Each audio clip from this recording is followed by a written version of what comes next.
What's up, guys? Welcome back to my channel. Today is Saturday, September 27th, and we are continuing on with our 355 days of vlogging. Happy Sabbath.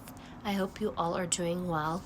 It's been an interesting journey the last few months, the last few years in my faith and my spiritual relationship with God.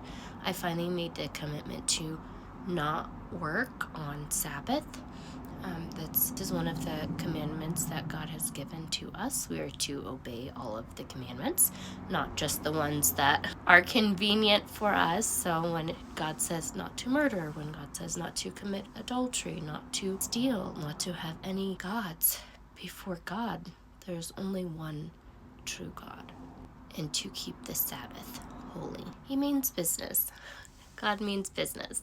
When the commandments were not optional, so we're trying to do that, and it's been such a blessing. I find every time I keep the Sabbath, when I go to church on the Sabbath, when I pray, when I make sure that I'm not doing any work, I am so blessed for it. So if at all possible, if we can keep that day holy and we make our best effort to do so, God blesses us when we follow him.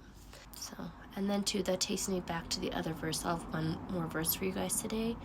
We're still talking about relationships with teens, but that is in God's word where it says, if you love me, you will keep my commands. And that verse comes from John chapter 14, verse 50. So yesterday was September 26th, and we talked about surrounding yourself with a support system. So that feeds also directly into today's Bible verse, which is if we love God, we are to keep God's commands. And you cannot do that without a support system.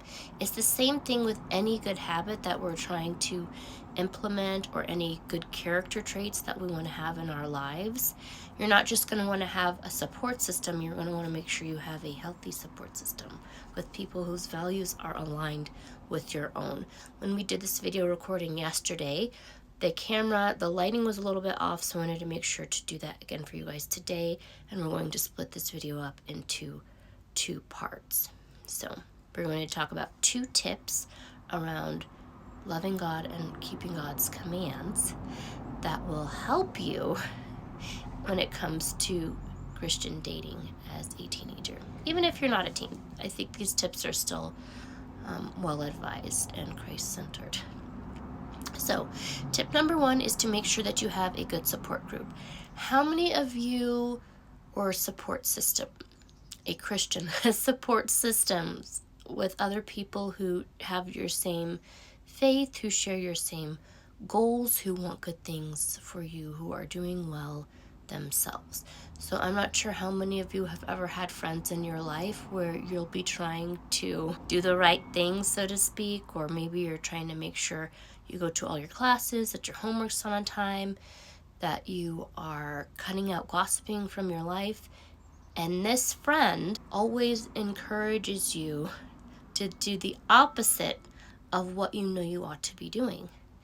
So, or their life isn't reflective of some of the character traits that you would like to have be a part of your own personality, right? So if you want to focus on being honest and not gossiping, you don't want to have people in your circle who are dishonest and gossip. If you want to have a committed relationship with someone and to be faithful to them, you don't want to have a bunch of friends who are running around on their spouse. They're not going to encourage you to live a godly life if they're not living a Often that person is not going to want to encourage you to live a godly life if they're not living a godly life themselves.